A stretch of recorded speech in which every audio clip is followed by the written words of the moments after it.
لا تأکلوا اموالکم بینکم بالباطل الا ان تکون تجارہ یہ بزنس کی بات. یمحق اللہ الربا، سود کو مٹا دو، یہ سود کے خلاف بات. انما الخمر والمیسر والانصاب والازلام رجس من عمل الشیطان فاجتنبوہ، شراب کے خلاف بات.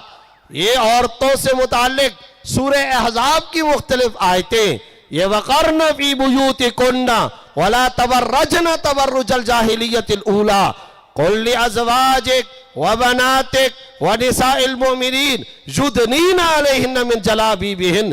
اسی طرح ولا یبدین زینتہن الا ما ظہر منہا. اسی طرح سورہ نور الزانیۃ والزانی فاجلدوا کل واحد منہما مئۃ جلدہ. قرآن کی یہ آیتیں قابل قبول نہیں ہیں، یہ نہیں چاہیے. ایسا اسلام جو عورت کے پردے کی بات کرتا ہو، ایسا اسلام جو شراب کے خلاف بات کرتا ہو، ایسا اسلام جو اکانومی اور معیشت سے سود کو دیس نکالا دینے کی بات کرتا ہو، ایسا اسلام جو جہاد و قتال کی بات کر دیتا ہو، ایسا اسلام جو اسلامی بینکنگ، انشورنس کے متبادل تکافل، سٹاک ایکسچینج، شیئرز کی خرید و فروخت، بیع المستقبلیات، فیوچر سیل، سپیچولیشن، سٹا، قمار، جوئے کے خلاف بات کرتا ہو، ایسا دین نیو یارک کو قابل قبول نہیں ہے. اور پھر اگلا سوال پیدا ہوتا ہے کہ جناب ایسا ریئل اسلام پیش کہاں کیا جاتا ہے، بیان کہاں کیا جاتا ہے؟ تو وہاں کا تھنک ٹینکس اگلی رپورٹ کے اندر آگے لکھتا ہے Deobandi scholars are very danger for our purpose. یہ جو دیوبندی اسکالر ہے اور یہ جو بر صغیر بالخصوص پاکستان کے دینی مدارس ہیں، یہ آج کے دور کے اندر ریئل اور حقیقی اسلام کا جھنڈا اٹھائے ہوئے ہیں.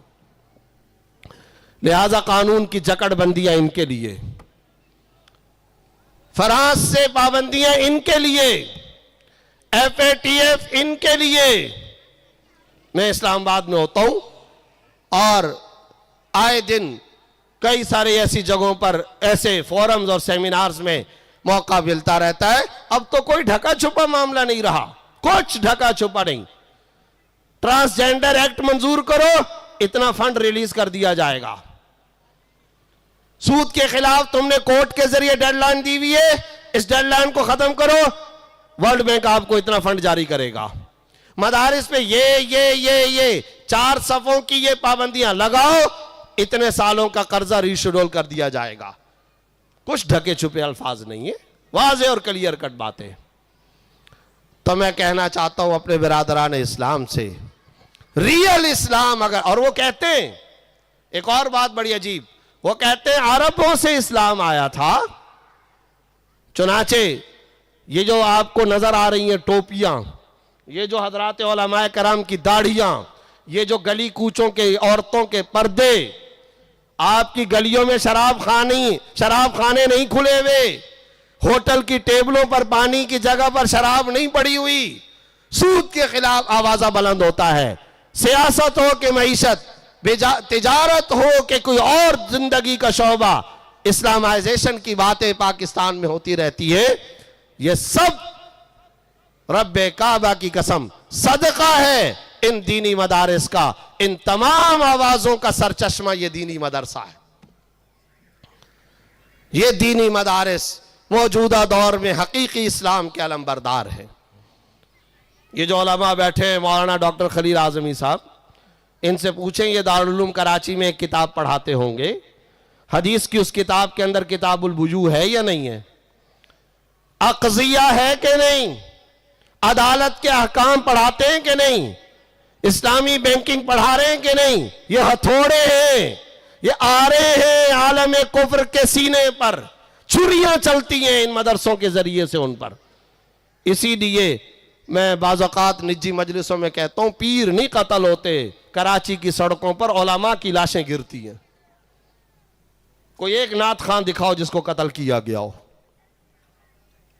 کوئی ایک تصوف ہمارا ہے، ہم اس کو شریعت اور طریقت سمجھتے ہیں، لیکن پیر صاحبان اور بالخصوص اہل بدعت، ان سے ان کو کوئی خطرہ نہیں ہے، کوئی قتل نہیں ہوگا۔ علماء، مدارس، اہل مدارس ٹارگٹ نمبر 1 ہے۔ کیوں؟ اس لیے کہ ریئل اسلام کا جھنڈا یہ اٹھائے ہوئے۔ ان دینی مدارس کے پشتیبان بنیے۔ آج بھی آپ چلے جائیں عرب ملکوں میں، یہ داڑھیوں والے چہرے نظر نہیں آئیں گے، یہ مسجدوں کے اندر تفسیر کے حلقے، یہ گلی کوچوں کے اندر ہل ہل کر کے امت کے معصوم بچے فجر سے پہلے اور بعد قرآن کی حفظ کی اور ناظرے کی درسگاہیں لگا کر کے جو بیٹھے ہوئے، یہ جو مدارس بنات ہیں، یورپ کو چھوڑیں، افریقہ کی ساحلی پٹیوں کو چھوڑیں، انڈونیشیا ملائیشیا کو چھوڑیں، وسطی ایشیا کو چھوڑیں، جہاں سے اسلام آیا تھا ان عرب ملکوں کے اندر بھی یہ چہرے آپ کو نظر نہیں آئیں گے۔ کوئی دور دراز کی فلسفیانہ باتیں نہیں ہیں۔ 1.25 گھنٹے کی فلائٹ ہے دبئی، آپ میں سے بہت سارے لوگ دبئی جاتے ہوں گے، ذرا بتائیے یہ چہرے، یہ داڑیاں، یہ پگڑیاں، یہ ٹوپیاں اور یہ مدارس کی یہ شکل آپ کو دبئی، شارجہ، ابوظہبی میں نظر آتی ہے؟ وہاں آپ کو یہ آوازہ بلند ہوتے ہوئے نظر آتا ہے؟ صرف اور صرف یہ فیضان و صدقہ جاریہ ہے ان دینی مدارس کا۔ ہمارے استاد الکل حضرت شیخ الحدیث حضرت مولانا سلیم اللہ خان صاحب رحمۃ اللہ علیہ ایک مرتبہ جامعہ صفہ تشریف لائے ختم بخاری میں، تو انہوں نے فرمایا، بہت سارے لوگ بیٹھے تھے، انہوں نے کہا کہ میں قسم کھا کر کے کہتا ہوں، میں کئی دفعہ اس شہر کراچی پر خدا کے عذاب کو نازل کرنے کے لیے اپنے ماتھے کی ان آنکھوں سے اترتے ہوئے فرشتوں کو دیکھتا ہوں۔ اور پھر اگلا جملہ بڑا عجیب فرمایا، اور پھر میں یہ منظر بھی دیکھتا ہوں جب اگلے دن اسی کراچی کے گلی کوچوں کے اندر مساجد میں، مکاتب میں، دینی مدارس میں امت کے چھوٹے چھوٹے معصوم بچے قبل از فجر اور بعد از فجر جب ہل ہل کر خدا کے اس کلام قرآن کریم کی تلاوت کرتے ہیں، تو واللہ عذاب کے لیے آئے ہوئے ان فرشتوں کو دوبارہ میں آسمان کی طرف جاتے ہوئے بھی اپنی آنکھوں سے دیکھتا ہوں، اپنی آنکھوں سے دیکھتا ہوں کہ وہ آئے ہوئے خدا کے عذاب ٹل جایا کرتے ہیں۔ بعض بیوروکریٹ کہتے ہیں کہ یہ دینی مدارس بوجھ ہیں۔ تم بوجھ ہو، تمہاری اوقات نہیں ہے زندہ رہنے کی، اور تمہارے اندر صلاحیت نہیں ہے۔ یہ مدارس کے طلبہ تمہارا کفارہ ادا کرتے ہیں، جس کی وجہ سے تمہارا کاروبار زندگی چلتا ہے۔ مدارس بوجھ نہیں ہے، انہوں نے بوجھ کو اٹھایا ہوا ہے، یہ امت کا کفارہ ہے۔ قرآن کریم کے اندر آتا ہے وَإِن مِّن شَيْءٍ إِلَّا يُسَبِّحُ بِحَمْدِهِ، کوئی چیز ایسی نہیں ہے جو اللہ کی تسبیح بیان نہ کرتی ہو، ہر چیز کی ایک مخصوص تسبیح ہے۔ یہ جو پھول ہے، دریا، سمندر، آبشاریں، نباتات، جمادات، پہاڑ، زمین و آسمان، سورج، سیارے ہوں کہ ستارے، یہ سب خدا کی تسبیح بیان کرتے ہیں۔ اور علماء نے اس کی تفسیر میں لکھا ہے جب کوئی چیز اپنی تسبیح بیان کرنا بند کر دیتی ہے تو اس چیز کی موت واقع ہو جاتی ہے۔ تو میں نے پرسوں بھی ایک سرکاری میٹنگ کے اندر کہا کہ قدر کر لو، قدردانی کرو۔ یہ دینی مدارس پاکستان کی تسبیح ہے، یہ دینی مدارس پاکستان کی تسبیح ہیں۔ یہ تلاوت کرتے ہیں، قال الرسول کا آوازہ بلند کرتے ہیں، یہ قرآن کی تلاوت کرتے ہیں، سیاستدانوں کی سیاست بھی چل رہی ہے، وکیلوں کی وکالت بھی چل رہی ہے، حکمرانوں کی حکمرانی بھی چل رہی ہے، بزنس کمیونٹی اور تاجروں کی تجارت بھی چلتی ہے۔ کفارہ اگر کوئی ادا کر رہا ہے تو یہ مدارس کے بچے ہیں۔ سمجھتے ہیں کہ ہم شاید چندہ دے دیتے ہیں، آپ کی اوقات ہے چندہ دینے کی یا میری اوقات ہے چندہ دینے کی؟ تمہیں جو رزق دیا ہے وہ اللہ نے دیا ہے۔ استاد جی مولانا تقی عثمانی صاحب مدد ظلم العالی علماء سے خطاب کرتے ہوئے فرمانے لگے کہ جنگل کے خنزیر اور کتوں کو خدا بھوک کی وجہ سے نہیں مارتا، محمد الرسول اللہ صلی اللہ علیہ وسلم کے دین پڑھنے پڑھانے والوں کو خدا بھوک سے مار دے گا؟ کیا یہ ممکن ہے؟ ان کی وجہ سے انسانیت کو روزی ملتی ہے۔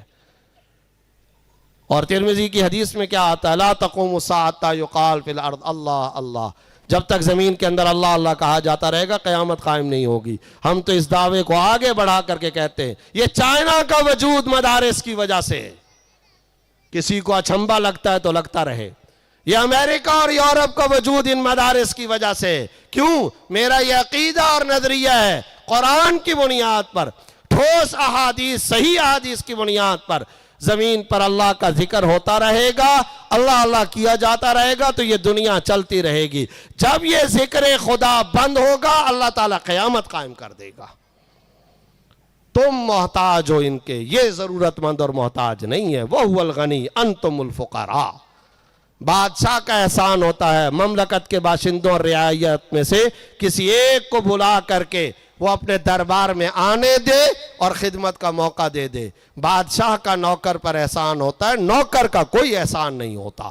وہ احکم الحاکمین ذات ہے، وہ مستغنی ذات ہے، وہ غنی ذات ہے، وہ معبود ہے ہم عابد ہیں، وہ خالق ہے ہم مخلوق ہیں، وہ رازق ہے ہم مرزوق ہیں، وہ مخدوم ہے ہم خادم ہیں، ہم تابع اور محتاج ہیں۔ اس لیے ان مدارس کے سرپرستی کریں، پشتیبان بن جائیں، تعاون کریں۔ حضرت مجدد صاحب رحمۃ اللہ علیہ فرمایا کرتے تھے اپنے مریدوں کو نصیحت کرتے ہوئے، پڑھو، پڑھ چکے ہو تو پڑھاؤ، دونوں کام نہیں کر سکتے۔ جس مکتب اور مسجد و مدرسہ میں قرآن پڑھا اور پڑھایا جا رہا ہو، گزرتے ہوئے ان بچوں کے جوتے سیدھے کیا کرو، قبر میں اس کی وجہ سے بھی نجات ہو جائے گی۔